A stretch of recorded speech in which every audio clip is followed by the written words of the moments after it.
Mis hermanos, Dios les bendiga. Sean bienvenidos a este lugar tan especial. Quiero dar la bienvenida a los hermanos que nos visitan de Maryland. La hermana me escribió en Messenger. Yo pensé que no iban a venir hasta acá. Así que sean bienvenidos acá, hermanos, a la Iglesia del Socorro. Este es un grupo que pertenece a la Iglesia de la Esperanza. Es donde yo me congrego, en la Iglesia de la Esperanza.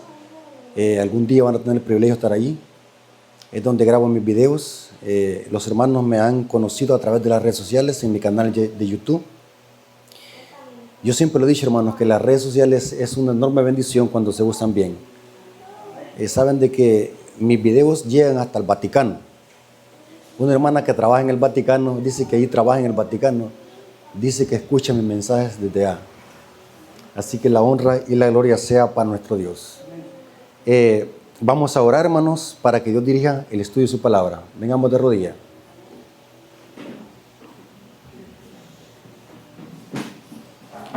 Bendito Señor que estás en el cielo, santificado sea tu nombre. Te agradecemos porque nos das este enorme privilegio de escuchar tu palabra. Bendice a las visitas, a los hermanos que nos visitan de Maryland. Bendice a tu pueblo que se ha hecho presente en este lugar, los hermanos del Socorro. Y bendice a las personas que van a ver este video a través de las plataformas de las redes sociales.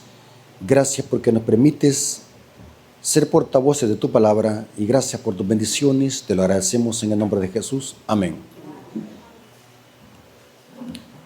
Ok, hermanos, Dios me los bendiga. Vamos a tener una clase sobre profecía bíblica. Como todos saben, hermanos, me gusta dar clases de Biblia. En esta ocasión vamos a tener una clase sobre profecía bíblica. Quiero que iniciemos leyendo Génesis 3:15. En Génesis 3:15, esto se le conoce como el protoevangelio.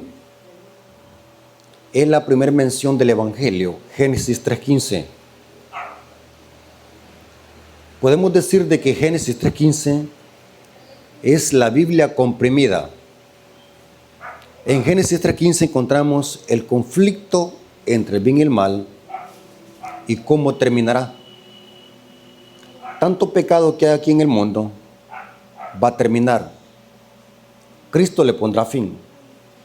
¿Y cuándo será eso? Cuando Cristo le aplaste la cabeza ¿a quién? A Satanás, que es la serpiente. Por eso, hermanos, Génesis 3:15 podemos decir de que es el evangelio comprimido. Toda la Biblia está comprimida en un solo versículo. Génesis 3:15 dice: y pondré enemistad entre ti y la mujer. Estas palabras Dios se las está diciendo directamente a Satanás, o sea, a la serpiente. Y pondré enemistad entre ti y la mujer, entre tu simiente y la simiente suya. Esta te herirá la cabeza y tú le herirás ¿qué? En el calcañal. ¿Quién es esta simiente de la mujer? Saben de que la Iglesia Católica sostiene de que es María. Que es María que le iba a aplastar la cabeza a Satanás. Y eso enseña la teología católica. Si ustedes van a un templo católico, van a ver imágenes de María aplastándole la cabeza a la serpiente. Por ejemplo, acá en Tecoluca, si ustedes ven, hay una imagen donde está María, la imagen de María supuestamente aplastándole la cabeza a una serpiente. ¿Cuántos son curiosos y han visto eso? Porque la teología católica sostiene de que es María que le aplasta la cabeza a Satanás. Pero según la profecía, quien le iba a aplastar la cabeza a la serpiente iba a ser la simiente de la mujer. No era la mujer en sí. ¿Quién es la simiente de la mujer? Saben que en el hebreo, esta palabra sera en hebreo es descendencia, linaje, semilla o esperma. Es una semilla. La profecía dice que quien iba a aplastar la cabeza a la serpiente iba a ser la simiente de la mujer. Noten. Ahora, quiero que analicemos a profundidad quién es la simiente de la mujer. La palabra simiente en la Biblia tiene dos aplicaciones. Una es a Cristo y la otra es los que se unen a Cristo. Son simiente de la mujer. Noten cómo dice Génesis 22:18. Génesis 22:18 se habla de la promesa dada a Abraham. ¿Quién era Abraham? El padre de la fe, padre de muchedumbres o de multitudes. Génesis 22:18 dice, en tu simiente. Noten, no era en Abraham, sino en la simiente de quién? De Abraham. En tu simiente serán benditas todas las naciones de la tierra, por cuanto obedeciste mi voz. Noten que todas las familias de la tierra iban a ser bendecidas ¿en quién? En la simiente de Abraham. Pero ¿quién es la simiente de Abraham? Saben de que los judíos hasta el día de hoy malinterpretan este versículo.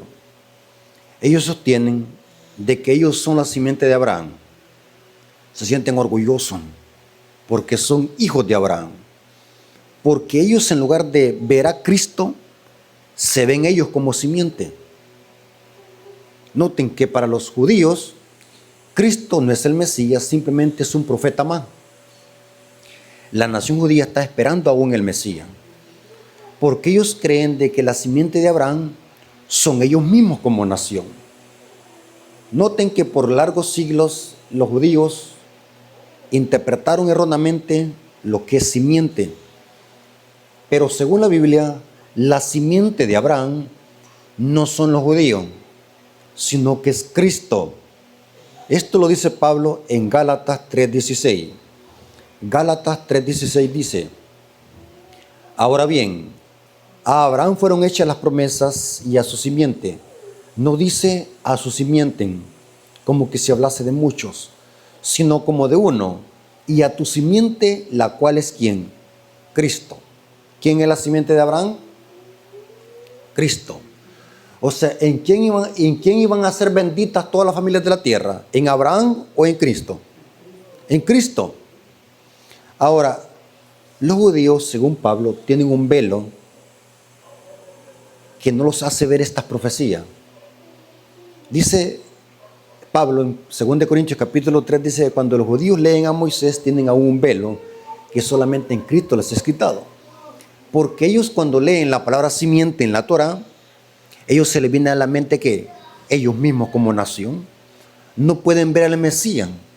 Inclusive para los judíos, Pablo es un impostor. Saben de que para un judío mesiánico no aceptan a Pablo, porque el apóstol Pablo confronta la mala interpretación del judaísmo respecto a la salvación y a lo que es la simiente de Abraham. Porque el apóstol Pablo da un vuelco a la interpretación del judaísmo respecto a quién es un verdadero israelita y quién es la simiente de Abraham. Ahora, ¿quién más es la simiente de Abraham? Ahí mismo en el libro de Gálatas, capítulo 3, versículos 28 al 29 dice, noten, Gálatas capítulo 3, versículos 28 al 29 dice, ya no hay judío ni griego, no hay esclavo ni libre, no hay varón ni mujer, porque todos vosotros sois uno en Cristo Jesús. Y si vosotros sois de Cristo, que ya vimos de que Cristo es la simiente de quién, de Abraham, y si vosotros sois de Cristo, ciertamente el linaje, ahí está la palabra linaje, esa palabra es simiente. Ciertamente linaje de Abraham sois y herederos según la promesa. Pregunto, para ser hijo de Abraham, ¿qué tenemos que hacer? Según Pablo, tengo que creer en quién, en Cristo. Tengo que aceptar a Cristo como mi Salvador personal. Si vosotros sois de Cristo, sos hijos de Abraham. Ahora yo les hago una pregunta, ¿cuántos de los que estamos aquí somos hijos de Abraham? Yo soy hijo de Abraham. Porque según la Biblia dice que hay judíos que son sinagoga de Satanás. O sea, un judío sin Cristo es que sinagoga de Satanás. Apliquémoslo eso a la iglesia. Un adventista sin Cristo es sinagoga de qué? de Satanás también. Porque no podemos ser antisemitas, solamente aplicarle eso a los judíos, también hay que aplicarlo también a la iglesia. Según la Biblia, según el apóstol Pablo, ¿por quiénes está compuesto el verdadero Israel? Por judíos convertidos a Cristo y por gentiles convertidos a Cristo. Ahora, usando esto como introducción, ¿de qué se trata el tema?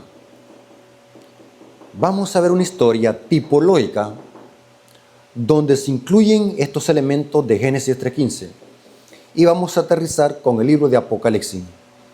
Ahora, si ya vimos que la simiente de Abraham, la simiente de la mujer es Cristo, y los que se unen a Cristo son simiente de Abraham, ahora vamos a ver quién es la simiente de la serpiente. Porque Génesis 3:15 se habla de una enemistad entre dos simientes. La simiente de la mujer y la simiente de ¿quién? De Satanás. Hay una enemistad. Ahora, ¿quién es la simiente de la serpiente? ¿Quién es la cera de la serpiente? Bueno, dejemos que la Biblia se explique sola. Juan 8:44 nos dice, Juan 8:44, noten cómo Cristo les dice a los fariseos. Pregunto, ¿los fariseos llevaban sangre de Abraham en las venas? ¿Los judíos tenían sangre de Abraham en las venas? Sí, porque decían ellos, nosotros somos hijos de Abraham. ¿Nuestro padre es quién? Abraham. Inclusive en Juan capítulo 8, Cristo tuvo un gran altercado con los fariseos. Una confrontación. Los fariseos se están jactando. Nuestro Padre es Dios y Abraham. Nosotros no somos hijos de fornicación. Pero Cristo les dice a los fariseos, si fueses hijos de Abraham, las obras de Abraham hicieses, pero ahora procurás matarme. Noten que los judíos decían, los fariseos decían, somos hijos de Abraham. Llevamos el ADN de Abraham en las venas. No somos hijos de fornicación, insinuando que Cristo era ¿qué? Hijo de fornicación. Pero ahora Cristo, ¿cómo les dice? Juan 8:44. Juan 8:44, hermanos, es categórico y dice, vosotros sois de vuestro padre ¿qué? El diablo. Pregunto, ¿quién es la simiente de la serpiente?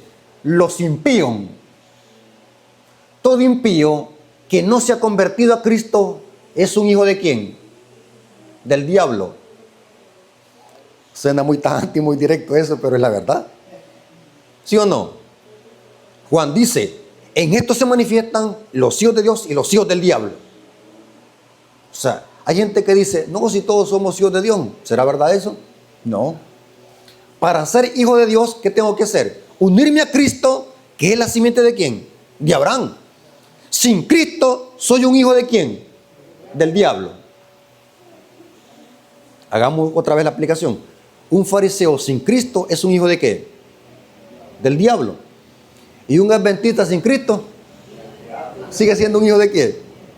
Del diablo, porque no podemos ser antisemitas. Vosotros sois hijos de vuestro padre el diablo. ¿Ustedes creen, hermano, que decirle esto a un fariseo era algo que le iba a caer bien? ¿Ustedes creen que era por gusto que los fariseos andaban buscando cómo matar a Cristo y apedrearlo? Porque los mensajes que Cristo les daba a los fariseos no eran muy agradables. Decirle esto a un fariseo, a un maestro de la ley, eres hijo del diablo. Son hijos del diablo. Ustedes son la simiente de la serpiente. Noten. Y los deseos de vuestro padre queréis hacer. Él ha sido homicida desde el principio. ¿Noten desde cuándo? Homicida. No se pierdan estos detalles. ¿Qué es un homicida? ¿Un homicida quién es? El que le quita la vida ¿a quién? A su hermano. Es un homicida. Un asesino. Él ha sido un homicida desde el principio. Y no ha permanecido en la verdad porque no hay verdad en él. Cuando habla mentira, de suyo habla porque es mentiroso. ¿Y padre de qué? De mentira. Ahora, vamos a conectar estos elementos con una historia tipológica. Tipológica significa que la historia que vamos a estudiar tiene una aplicación apocalíptica. Todas las historias que encontramos en la Biblia aterrizan con Apocalipsis. Lo que pasa es que muchos predicadores son superficiales a la hora de predicar estos temas.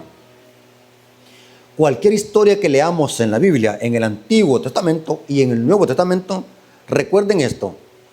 ¿Qué tiene que ver esto con profecía apocalíptica? Tenemos que buscar eso y tenemos que conectarlo. Porque ese es el principio para estudiar profecía. Inclusive la lección de escuela sabática, ese es el énfasis. Que para entender profecía apocalíptica tenemos que conocer simbología e historia tipológica. Porque lo contrario, vamos a andar haciendo lo que hacen los protestantes, haciendo interpretaciones erróneas de los símbolos apocalípticos. Ahora, ¿cuál historia vamos a desmenuzar? Es la historia de dos hermanos. ¿Cuáles eran estos dos hermanos? Caín y Abel. Ahora, esto se pone muy interesante, hermanos. Quiero que se concentren porque no quiero que perdamos ninguno de estos detalles. Caín y Abel eran dos hermanos nacidos del mismo papá y la misma mamá. Comían del mismo plato frijoles. Lo que comía uno, comía el otro. Dormían en la misma casa. Se criaron en el mismo vientre de Eva. Eran hermanos. Recibieron las mismas instrucciones de parte de sus padres. Eran hijos que se criaron en un hogar cristiano. Porque la Torá o la ley se transmitía oralmente, no existía algo escrito, sino que se transmitía oralmente de padre a hijo.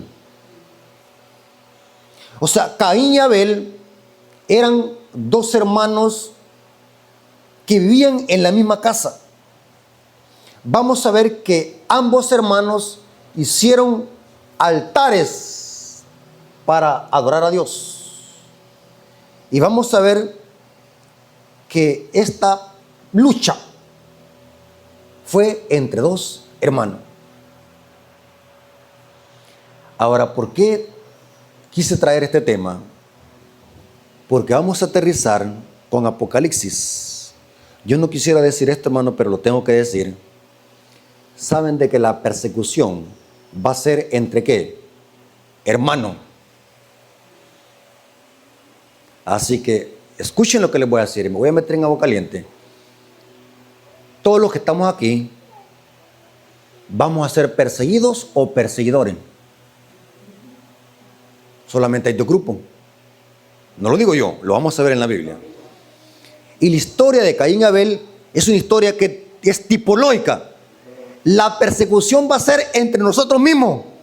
Yo siempre que voy a predicar me dicen, hermanos, cuando yo me bajo, hermano, muy fuerte predicó, pero me gustó. Es mejor decirle la verdad. ¿Cuánto cree? ¿Les gusta aquí que les digan la verdad, hermano? ¿O les cuento una fábula, una historia? ¿O quieren que les diga la verdad? Es mejor la verdad, ¿va? Porque en la verdad hay salvación. ¿Sí o no, hermano? Ok. Analicemos lo que está pasando con Caín y Abel, que eran dos ¿qué? Hermanos, que comían frijoles en el mismo plato. La misma comida que cocinaba Eva era para los dos hermanos. Recibieron la misma educación, pero sus caracteres eran distintos. ¿Quién estaba detrás de Caín? Ya vamos a ver lo que dice la Biblia. Era el diablo. Caín, en esta historia, era la simiente de la serpiente. Y Abel era la simiente de la mujer. Porque ¿quién es la simiente de la mujer? Los que se unen a Cristo. Y Abel por la fe creía en Cristo, según el libro de Hebreos capítulo 11. Pero leamos Génesis capítulo 4, versículo 1 al 5, dice. Génesis capítulo 4, versículo 1 al 5, hablando de Caín y Abel. Conoció Adán a su mujer Eva. Esta palabra conocer no significa conocer como los conozco yo a ustedes. El término conocer en la Biblia, ¿qué es? ¿Tener relaciones qué? Sexuales. Por ejemplo, dice Mateo 1:25 dice que José conoció a María hasta después que nació Cristo. ¿Qué significa eso? Que José tuvo relaciones sexuales ¿con quién? Con María, porque por lógica era ¿qué? Su esposa. No eran amigos. ¿O cuánto creen de que José y María eran amigos? Eran pareja, eran esposos. La Biblia lo dice eso. Conoció a Adán a su mujer Eva, la cual concibió y dio a luz a Caín. ¿Quién nació primero? Caín. Concibió y dio a luz a Caín y dijo: por voluntad de Jehová he adquirido varón. Después dio a luz a su hermano Abel. Abel fue pastor de ovejas. ¿Qué fue Abel? Pastor de ovejas.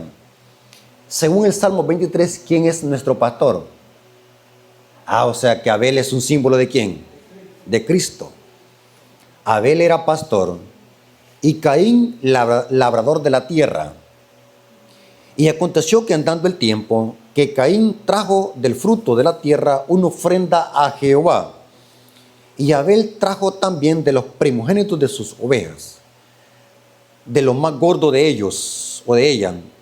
Y miró Jehová con agrado a Abel y a su ofrenda, pero no miró con agrado la ofrenda de Caín. Y noten qué es lo que pasó con Caín. Y se enseñó Caín en gran manera, o se ensañó Caín. ¿Qué es esto? Cuando alguien aturra la cara, ¿saben? Cuando alguien está enojado y aturra la cara, un mal aspecto. Eso le pasó a Caín. Y decayó su semblante. La pregunta es, ¿por qué Caín se enojó? Porque Dios no aceptó su ofrenda. ¿Por qué no la aceptó? Hagamos un paréntesis acá. ¿Qué era Abel? Criaba ovejas, era pastor. Y Caín labraba la tierra. Dios pidió una ofrenda y Caín llevó ¿qué? Pepinos, lechuga y rábano. Pregunto, ¿era eso lo que tenía que llevar? Alguien superficial de la Biblia puede decir, bueno, si eso era lo que cultivaba. ¿Sí? Si yo cultivo frijoles, voy a regalar frijoles. Pero eso es cuando se lee la Biblia superficialmente. Yo siempre le he dicho, una cosa es leer la Biblia y otra cosa es profundizar en ella. Cuando leemos Génesis 3, vamos a notar que por transmisión oral se sabía que los corderos eran un símbolo del Mesías, no la remolacha ni los pepinos. O sea que Caín, conociendo lo que se había transmitido por transmisión oral, Caín, ¿qué es lo que tenía que haber conseguido? Si tenía pepinos, tenía que haber ido a conseguir ¿qué? Un cordero. Porque eran los corderos que simbolizaban a Cristo. Ahora la pregunta es, ¿cómo Caín supo de que su ofrenda fue rechazada por Dios? Eso se puede comprobar con el santuario. ¿Saben de que la evidencia que Dios aceptaba un sacrificio era que descendía fuego del cielo y consumía el holocausto? Se infiere acá en esta historia de que Caín supo que su ofrenda fue rechazada por Dios porque sobre su altar no cayó fuego del cielo y sobre la ofrenda de Abel sí cayó fuego. La ofrenda de Abel fue aceptada y Dios lo manifestó haciendo descender fuego del cielo. Caín se enojó porque sabía que su ofrenda había sido desechada. Se enojó. O sea, aquí vemos que ambos hijos están adorando a Dios. ¿Cuál es la diferencia? De que Abel está adorando a Dios como Dios lo había dicho. Y Caín está adorando a Dios a su manera. O sea, lo que está presentando Caín es una falsa adoración. Claro que Caín está adorando a Dios, pero ¿cómo lo está adorando? Falsamente. Porque los rábanos no son símbolo de Cristo, sino que los corderos. Por eso es que en la economía del santuario se estableció el sacrificio de corderos, animales vacunos, toros, machos, cabrillos, corderos, porque los corderos simbolizaban a Cristo y Abel sabía perfectamente bien eso y Caín lo sabía. O sea, Caín manifestó rebelión. Era un hijo desobediente porque era hijo del diablo. Noten, el conflicto final va a ser ¿entre qué? Entre cristianos apóstatas persiguiendo ¿a quién? A cristianos fieles. Terrible, hermano. Noten cómo dice el espíritu de profecía hablando de estos dos hermanos. Patriarcas y Profetas, página 52, párrafo 1, dice: los dos hermanos constituyeron altares semejantes. Noten, ambos hermanos hicieron altares. O sea, ambos estaban adorando a Dios, ¿sí o no? Y cada uno de ellos trajo una ofrenda. Abel presentó un sacrificio de su ganado, conforme a las instrucciones del Señor. O sea, que Caín sabía perfectamente bien esto, no era ignorante. Y miró Jehová con agrado a Abel y a su ofrenda. Y cita Génesis 4:4. Descendió fuego del cielo y consumió la víctima de Abel. O sea que Dios había aceptado ¿qué? Ese sacrificio. No hubo señal del cielo de que este sacrificio fuese aceptado. Ahora se habla de la ofrenda de Caín. Y noten cómo dice: Abel rogó a su hermano que se acercara a Dios en la forma que él había ordenado. O sea, ¿qué es lo que estaba haciendo Caín? Estaba haciendo las cosas a su manera. No estaba obedeciendo lo que Dios había mandado. Y por eso no cayó ni una chispa. ¿Saben qué es una chispa? Ni una chispa cayó sobre el sacrificio de que, sobre la ofrenda. No era ni sacrificio, era una ofrenda errónea que Caín había llevado. No cayó ninguna chispa. Y se enojó. ¿Contra quién se enojó? Contra su hermano Abel. Y dice que Abel le rogaba que se acercase a Dios. Noten que el mismo hermano le está diciendo: arrepiéntete, acércate a Dios, obedécele a Dios como dice su palabra. Pero dice: pero sus súplicas crearon en Caín mayor obstinación para seguir en su propia voluntad. O sea, se enojó. Y como era el mayor, Caín era el mayor, no le parecía propio que su hermano menor lo amonestara o que lo aconsejara. Mire qué terrible, hermano. Ahora, ¿qué es lo que hizo este hermano Caín con su hermano? ¿Qué es lo que hizo? Génesis capítulo 4, versículos 6 al 11. Ahora, vamos a notar en estos versículos cuántas veces se menciona la palabra hermano. ¿Ustedes creen que si Dios repite muchas veces esta palabra acá, será que los quiere dar a entender algo? Noten cuántas veces se repite la palabra hermano. Génesis capítulo 4, versículos 6 al 11 dice: entonces Jehová dijo a Caín: ¿por qué te has ensañado? En otras palabras, ¿por qué estás enojado? ¿Saben cuando la gente se enoja cómo se le ve la cara? Como que si fuera ¿qué? Buñuelo. ¿Saben qué es un buñuelo? Sí, bien aturrado, bien empurrado. Como que si fuera sapo de esos habaneros que ya van a echar leche. Noten, está bien empurrado como sapo de esos. ¿Conocen esos sapos habaneros, hermano? Eso da miedo ver un sapo habanero, esos todos inflados. ¿Por qué te has enseñado? ¿Y por qué ha decaído tu semblante? Si bien hicieres, no serás enaltecido. Y si no hicieres bien, el pecado está a las puertas. Con todo esto, a ti será su deseo. Noten lo que dice ahora: dijo Caín a su hermano: salgamos al campo. Noten ahora, aquí va. Dijo Caín a su hermano. Aquí va la primera palabra, hermano. Salgamos al campo. Y aconteció que estando ellos en el campo, Caín se levantó contra su... ¿Por qué no dice se levantó contra Abel? Sino que se vuelve a repetir, recalcar tu hermano Abel. Caín se levantó contra su hermano Abel. ¿Y qué? Y lo mató. Y Jehová dijo a Caín: ¿dónde está Abel, ¿qué dice? ¿Dónde está Abel, tu hermano? Se enfatiza otra vez tu hermano. ¿Quién es Abel? Tu hermano. Y él respondió, no sé. ¿Yo acaso soy guarda de mi hermano? Pregunto, ¿Caín era guarda de su hermano? ¿Era guarda de su hermano Abel? Sí. ¿Tenemos que cuidar a nuestros hermanos? ¿Tenemos que velar por nuestros hermanos? Sí.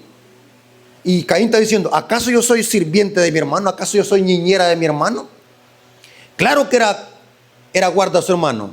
Y noten, y él le dijo, aquí está hablando Dios, y él le dijo, ¿qué has hecho? La voz de la sangre de tu hermano, otra vez ahí está la palabra hermano, clama a mí desde la tierra.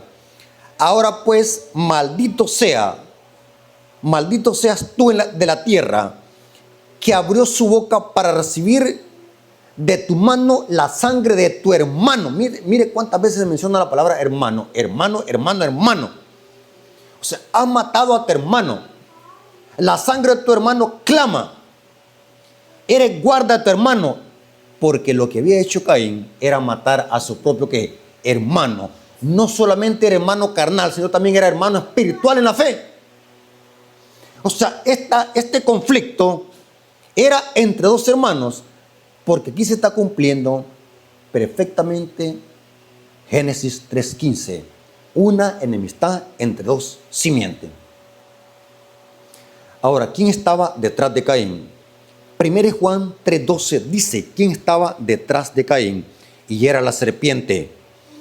1 Juan capítulo 3 versículo 12 dice, no como Caín, que era del maligno y mató a su hermano. ¿Se acuerdan de que vimos en Juan 8:44 que el diablo es un homicida? Es una alusión a lo que hizo Caín con su hermano Abel. Pero aquí dice Juan que Caín era del maligno y mató a su hermano. ¿Quién estaba detrás de Caín? ¿Quién estaba usando a Caín para matar a su hermano Abel? Era el diablo. ¿Y por qué causa lo mató? Porque sus obras eran malas y las de su hermano, ¿qué? Justas. Abel no había hecho nada malo. Caín odiaba a su hermano Abel porque Abel, sus obras eran justas. Por eso, hermanos, Abel simboliza a Cristo. Eso lo dice el libro de Hebreo. Ahora, pero es interesante que Dios le puso a Caín una señal. Génesis 4:15. Después de este acontecimiento, de este asesinato, Dios hizo errante a Caín. Y para que nadie lo matara a Caín, Dios le puso una señal. Noten cómo dice Génesis 4:15. Y le respondió Jehová, ciertamente cualquiera que matare a Caín, 7 veces será castigado. O sea, esta era una señal de protección, no de perdón, no vayamos a confundir. Dios no estaba perdonando a Caín, sino que era una señal de protección para que nadie lo matase. Entonces Jehová puso una señal en Caín para que no lo matase cualquiera que lo hallara. O sea, era una señal de protección para que en cierto periodo nadie lo matara a Caín. Noten que se le puso una señal. No sabemos dónde fue puesta esta señal. Algunos dicen de que fue una cicatriz externa, que posiblemente en la frente, pero solamente son especulaciones. Pero lo que sí vemos de que Dios le puso a Caín una señal, y era una señal visible para que nadie lo matase. Era una señal de protección, no de perdón. Ahora, noten cómo dice el libro Patriarcas y Profetas, página 53, párrafo 2, hablando de esto. Patriarcas y Profetas, página 53, párrafo 2 dice, Caín y Abel representan dos clases de personas que existirán en el mundo hasta el fin del tiempo. ¿Cómo dice la cita? Caín y Abel representan ¿qué? Dos grupos de personas que existirán hasta el fin del tiempo. O sea que no hay términos medios. ¿O sí? ¿Hay términos medios? No. Hay dos grupos. Uno representa a Caín y otro representa al justo Abel. O sea, técnicamente, si no estamos en un grupo, vamos a estar ¿qué? En el otro. ¿Estamos de acuerdo, hermano? Saben, hermanos, que en el plan de salvación, en el Evangelio, No hay término neutro. ¿Saben qué es término neutro? No soy de aquí ni de allá. En el Evangelio no hay término neutro. ¿Somos trigo o cizaña? ¿Somos hijos de Dios o hijos del diablo?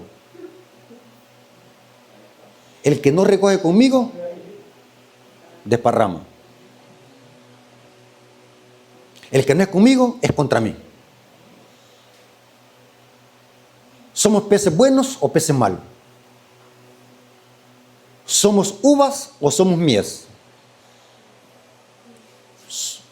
¿Somos parte de la iglesia de Cristo o de la iglesia de Satanás? O sea, no hay términos medios. O sea, en el Evangelio no hay neutralidad. Por eso es que dice Elena de White en sus muchas citas que tiene, que ser neutro, la neutralidad, automáticamente pasamos a ser del ejército de Satanás. O sea, una persona que es neutra en el Evangelio es una persona que automáticamente se pone del lado de Satanás. ¿Estamos de acuerdo? Por ejemplo, dice la Biblia que la Odisea, ¿cuál es el problema de los laodicenses? Que son tibios. ¿Saben qué es una tibieza? ¿Qué es tibio? El agua tibia es un agua neutra, que tiene parte de ¿qué? De fría y de caliente. Por ejemplo, nosotros decimos, hágame un huevo tibio. ¿Qué es eso? ¿Qué es un huevo tibio? Que no está ni duro ni crudo. Está en términos medios. ¿Saben que los viejitos de antes tenían un dicho? Cuando compraban maíz decían, está camagüe. ¿Se acuerdan esos dichos de los viejitos de antes? Yo todo eso lo aprendí de mi abuelita, que ya murió ella. Yo me acuerdo que decía eso, a los celotes le llamaban camagüe. ¿Qué es un camagüe? Bueno, los que somos salvadoreños y que los que somos guanacos sabemos eso perfectamente bien. ¿Qué es un camagüe? Cuando hacían aquel, ¿se acuerdan, hermano? Yo me gustaba eso, que mi abuelita hacía los granos y los medios los asaba y le echaba limón y sal. Eso sí era riquísimo. ¿Se acuerdan cómo se llamaba eso?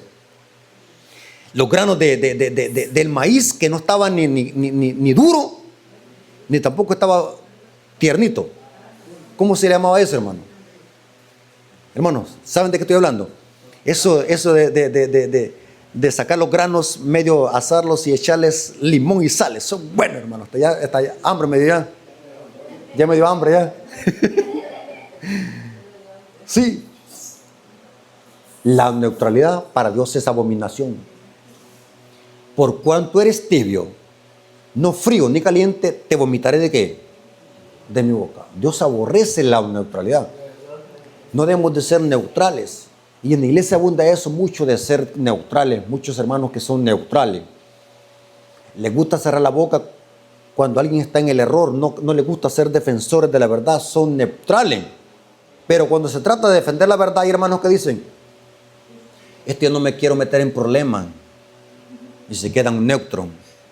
Aún en las juntas de iglesia hay hermanos neutrales que callan la boca ni levantan la mano cuando están haciendo votos erróneos en la junta. Hermanos neutrales.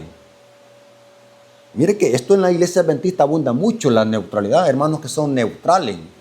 Cuando usted calla con alguna injusticia que está haciendo en la iglesia, y usted calla, usted es neutral. Es culpable también de eso. No debemos de ser neutrales. Si usted ve que algo está mal en la iglesia, hable. Porque si usted calla, eso es pecado. No tenemos que ser neutrales. Tenemos que ser de una sola cara. ¿Estamos de acuerdo, hermano? Ahora, según esta cita, al final de la historia van a haber solamente dos grupos. Los que simbolizan a Caín y los que simbolizan a Abel. Una clase se escoge al sacrificio indicado. Noten que una clase está simbolizada por escoger el sacrificio indicado. La otra se aventura a depender de sus propios méritos. O sea, Caín estaba diciendo, yo no necesito de Cristo para salvarme. Yo puedo salvarme por mis propios méritos. O sea, Abel llevó ese sacrificio pensando en el sacrificio de Cristo, que solamente Él puede perdonar nuestros pecados. Y Caín estaba demostrando salvación por obra. Ahora, después de analizar esta historia, vamos a aterrizar con el libro de Apocalipsis. A Caín se le puso una señal. Una guerra entre dos hermanos. ¿Cómo se le llama en Apocalipsis a los que se van a perder? Los que tienen la marca ¿de qué? De la bestia. Noten que este grupo va a tener que la marca de la bestia, igual como a Caín se le puso una marca. Y a los que van a ser salvos, ¿cómo se les llama en Apocalipsis? Los santos que guardan ¿qué? Los mandamientos. Y los que guardan los mandamientos tienen el sello ¿de qué? De Dios. ¿A dónde? En su frente. Por falta de tiempo no puedo leer toda esa cita, pero solamente les estoy dando la información para que puedan ustedes ver cómo armoniza la profecía y la historia tipológica. Al final de la historia van a haber dos grupos: los que tienen el sello de Dios en sus frentes y los que tienen la marca de la bestia en su frente y en su mano derecha. Muy importante eso. Pero ahora viene la pregunta del millón. Según lo que estamos estudiando y siguiendo el hilo, la persecución, ¿dónde va a iniciar? Según lo que estamos estudiando. Por eso les digo que se concentren y no se pierdan en nada. Porque hay hermanos que cuando está uno predicando están pensando en la olla de frijoles. O están distraídos. Según lo que estamos estudiando, ¿dónde se va a levantar la persecución? Aquí.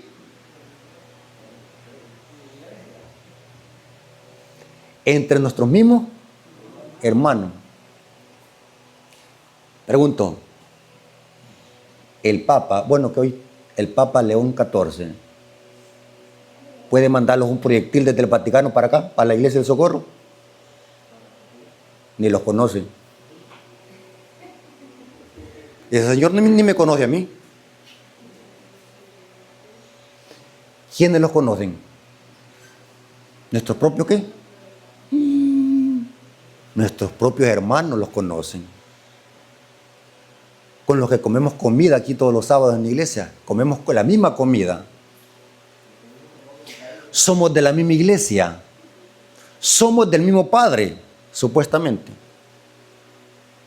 Oímos los mismos sermones todos los sábados, ¿sí o no? Pero ¿saben de que va a haber una persecución acá? ¿Dónde dice eso?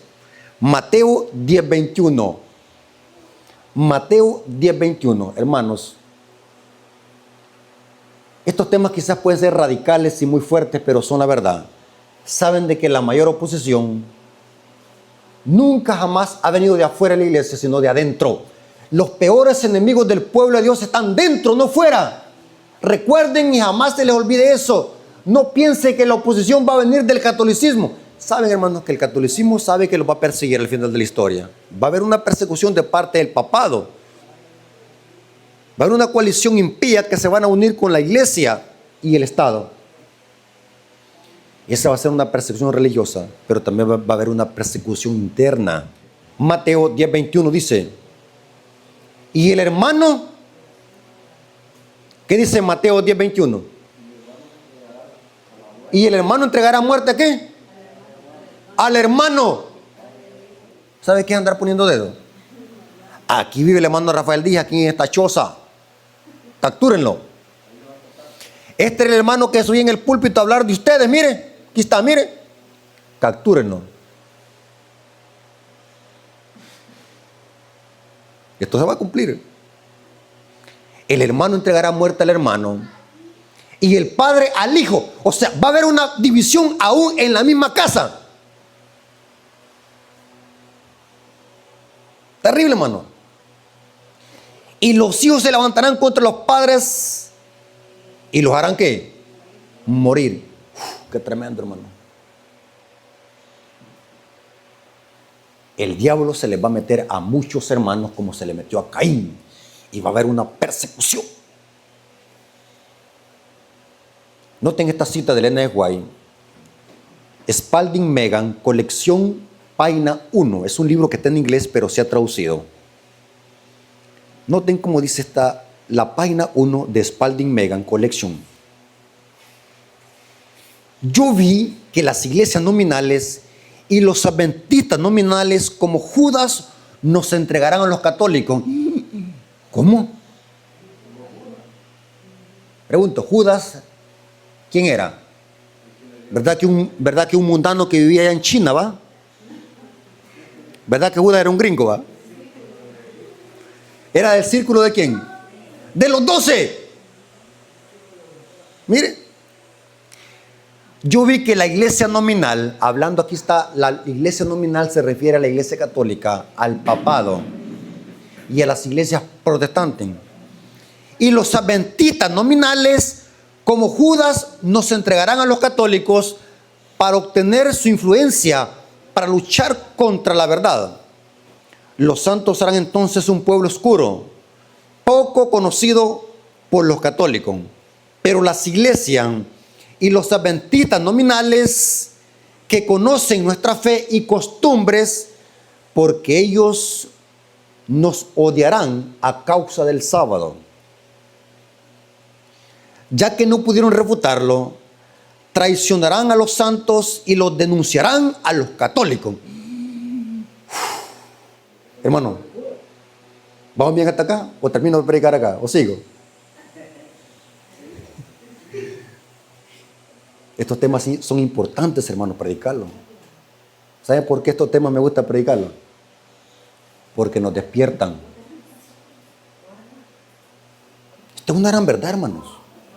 ¿Saben para qué me sirven estos temas? Para cuidarme yo.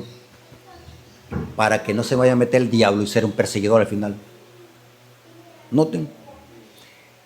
Nos denunciarán con los católicos. Los mismos hermanos los van a andar denunciando. Lo que le conocemos los van a andar poniendo que el dedo. Terrible, hermano. Como Caín. O sea, que esto significa que yo puedo formar parte de la iglesia adventista y al final puedo aceptar la marca de la bestia.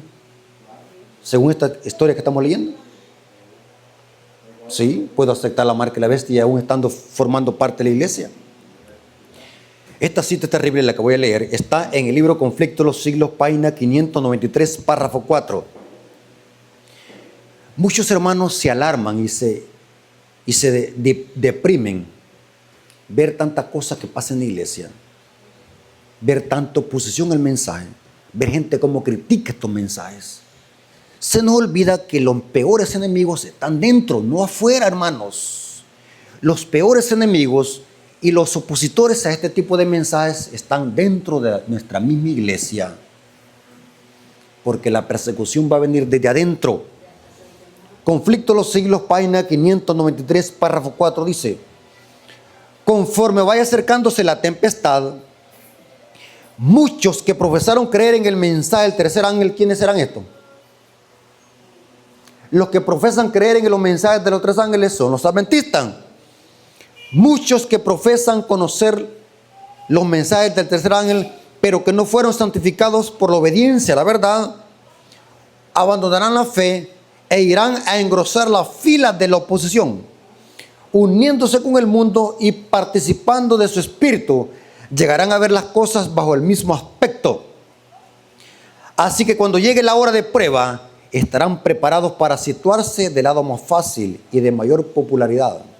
Noten que va a haber mucha apostasía.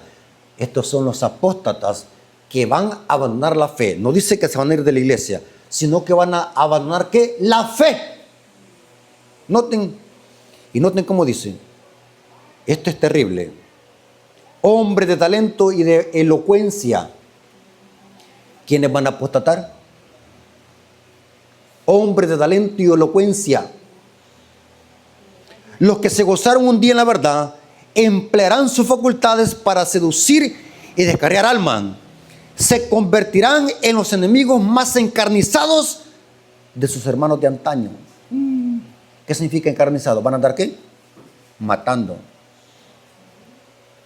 Estos apóstatas, cuando los observadores del sábado sean llevados ante los tribunales para responder por su fe, estos apóstatas, ¿quiénes son los apóstatas? ¿Quién es un apóstata? Yo le puedo llamar un apóstata a Luis Toro. ¿Yo le puedo llamar al pastor apóstata? No, porque ese es un católico ignorante de la Escritura. Un apóstata es aquel que estuvo en la verdad, la conoció y la abandonó. Por ejemplo, si yo estoy aquí predicando y después ando predicando que el domingo hay que guardar, ¿cómo van a decir ustedes? ¿El hermano Rafael Díaz es un qué? Apóstata. Un apóstata es aquel que estuvo en la verdad y hoy la anda negando y hablando mal de la iglesia en la calle. Es un apóstata. Noten, estos apóstatas serán los agentes más activos de Satanás para calumniarlos. ¿A quiénes? A los hijos de Dios cuando sean llevados a los tribunales. Para calumniarlos y acusarlos y para incitar a los magistrados contra ellos por medio de falsos informes e insinuaciones. Y nos van a andar criticando y nos van a andar persiguiendo junto con el poder civil. Hermanos, es terrible lo que viene y muy pronto va a pasar esto, hermanos. Por eso, hermanos, yo siempre lo he dicho, tenemos que cuidarnos. Muchas veces por estar pensando o cuidando la vida ajena del hermano, nos descuidamos a nosotros mismos. Muchas veces nosotros nos descuidamos, hermanos, y esto es algo debido a muerte. Saben de que personas que una vez estuvieron en la fe, grandes predicadores, grandes maestros, van a apostatar y van a abandonar la fe. Por eso, hermanos, nunca debemos de confiar en predicadores, ni en teólogos, ni en pastores, porque muchos van a apostatar al final. Hay hermanos que no son idólatras de imágenes, pero son grandes idólatras de predicadores y de pastores y de maestros. Terrible, hermano. Debemos de confiar únicamente solamente en Cristo. Porque cuando venga la prueba, toda ayuda humana se los va a quitar. Vamos a depender únicamente de ¿qué? De Cristo Jesús, el único que no los abandona. Hermanos y amigos, nos acercamos a una crisis final. La persecución no va a ser entre paganos persiguiendo a cristianos, sino que va a ser entre profesos cristianos persiguiendo a otros cristianos. Para terminar, Juan capítulo 16, versículo 1 al 3. Juan capítulo 16, versículo 1 al 3. Noten cómo dice. ¿Lo tienen conmigo, hermano? Juan capítulo 16, versículo 1 al 3. Estas cosas os he hablado para que no tengáis tropiezo. Os expulsarán de las sinagogas y aún viene la hora cuando cualquiera que os mate pensará que rinde servicio, ¿qué? O sea, que estos no son mundanos. Estos van a matar en nombre de ¿quién? Terrible, hermano. ¿Lo está leyendo conmigo, hermano? Y cualquiera que los mate pensará que rinde servicio, ¿qué? A Dios. Y harán esto porque no conocen al Padre ni a mí. Os expulsarán de la sinagoga. ¿Qué es hoy una sinagoga? Los templos. Va a haber una coalición de iglesia y Estado. Y muchos de los que hoy estamos acá vamos a apostatar de la fe y vamos a andar persiguiendo a nuestros propios hermanos. Hay que cuidarnos, hermanos. Por eso es que la Biblia vez tras vez dice, retén lo que tienes para que ninguno arrebate tu corona. Vez tras vez la Biblia dice, persevera hasta el final. Peleemos la buena batalla de la fe. Debemos de luchar para alcanzar la victoria, llegar hasta el final. Porque en el camino muchos vamos a apostatar. Y estos apóstatas van a andar persiguiendo. Y como les dije al principio, solo van a haber dos grupos. ¿Somos perseguidos o somos perseguidores? No hay término medio. Por eso, hermanos, debemos de consagrar nuestras vidas, debemos de perseverar, debemos de pedirle a Dios de que nos dé esa fuerza para que no vayamos nunca a retroceder. Es lamentable, hermanos, ver grandes hombres de talento que negaron una vez la fe y que se volcaron en grandes enemigos de la palabra de Dios. Es lamentable ver grandes predicadores. Y esto va para nosotros también, hermano, como predicadores. Ustedes creen, hermano, que yo como ser humano, yo me aflijo. Y Pablo también se afligía. Pablo dijo, no puede ser que habiendo sido heraldo para otros venga a ser eliminado yo mismo. Nosotros como predicadores nos afligimos. Porque imagínense que yo un día esté aquí predicándoles estos importantes temas de verdad presente y que yo me vaya a perder y que al final sea un perseguidor. Por eso es que la Biblia dice que perseveremos hasta el final. porque hasta el final es que tendremos que la corona de vida eterna, que nos dará el Señor, juez justo, dijo Pablo, y no solamente a mí, sino también a todos los que aman su venida. Así que Dios tenga misericordia en nosotros para que nos pueda dar la victoria y podamos llegar hasta la meta final. Dios les bendiga, hermanos, y que la honra y la gloria sea para nuestro Dios. Hermanos, vamos a salir de rodillas para orar.